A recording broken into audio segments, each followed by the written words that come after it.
Hey YouTube, what's going on? Today I'm going to be replacing some vent caps on my toy hauler. They basically let the gases escape from the gray and black water tanks. They've been sitting out in the sun for a while. Trailer's at 2005, so they just kind of got brittle and cracked. So we're gonna throw some new ones on. All right, this is what we're working with. We've got two of them here. Basically, they just sit right on top of the black ABS vent lines coming from the tanks. Like I said, they're cracked. I got some new ones here. Picked them up from local trailer parts store. That's the cap. This is the base. Just kind of sits like so. You can see this rainwater can get right in. Not ideal. So to start, we're just gonna have to scrape off some of this old sealant. We'll use a chisel and a razor blade, something like this and like this. We'll get all that gunk off, and then we'll see what we're working with underneath. Try and reuse the screws. Looks like there's some screws underneath the sealant here. But let's see what happens. All right, at this point, we got the screws out. Screws kind of all around it. This is kind of a good example to show you guys what RV sealant is and is like, and why it's different than other types of sealants. Pretty common. Folks use lap sealant, or product made by Dicor, which I have some. I have some here. There's two different types. There's self-leveling and non-sag, non-leveling. Self-leveling, non-sag, non-leveling. For roof applications, typically want to use self-leveling. You kind of goop it on, and it all just kind of sits flat and fills in the gaps. But what's special about this stuff is, I mean, this is probably original, right? This is a 2005 trailer. It's still soft. It never hardens. It's always sticky.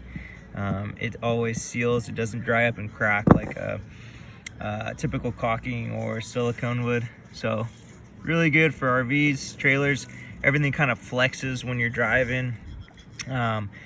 So if it got real hard like a typical silicone, it would crack. This stuff stays soft forever. So I'm just kind of going around with my chisel, peeling up the old vent.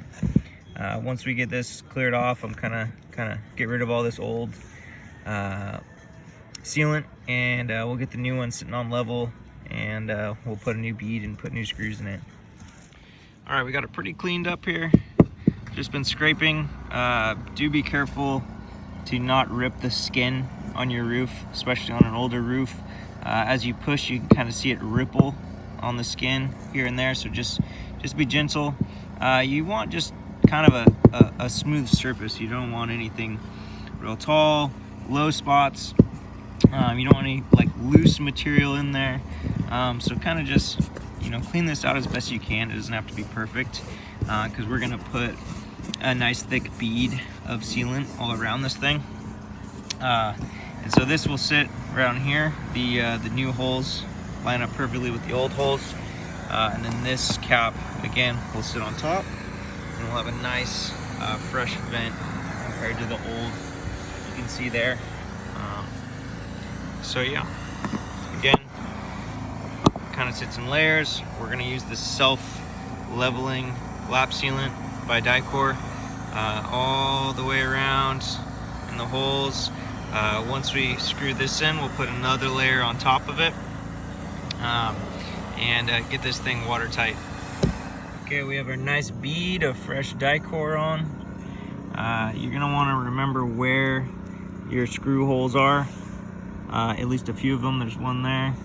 There's another over here, just so you can line up the new cap. But this is a pretty solid bead to just place this on top of, and then we're gonna coat the outside as well. So seal it on the bottom, and then we're gonna seal it on top on the edges. Okay, we've got the 3 screws in already. You can see the die-core seeping out. We've got a good seal. There's also die-core coming out of the holes where the screws are not in place. Also a good sign of plenty of caulking in here. So this cap is going to sit right between these grooves on all four corners. It's pretty self-explanatory. But before we do that, we're going to put a little more die-core on right where these screw holes go, just to improve the seal between the cap and the base. Then we'll put the remaining screws in, and then we will caulk all around this thing and all the joints. Get it nice and watertight. Here we have the finished product. So I just kind of globbed on this die-core. It's already started to level out a bit. You can see it was kind of all globbed on top. It's starting to settle. So just definitely overlap the edges with the roof itself. Get a good seal. I'll probably check this out in a couple hours to make sure it's fully leveled out and there's no gaps anywhere. But we're looking pretty good. So this is what it looks like finished. It doesn't have to be pretty. It's just got to be watertight. It's up on the roof. No one's going to see.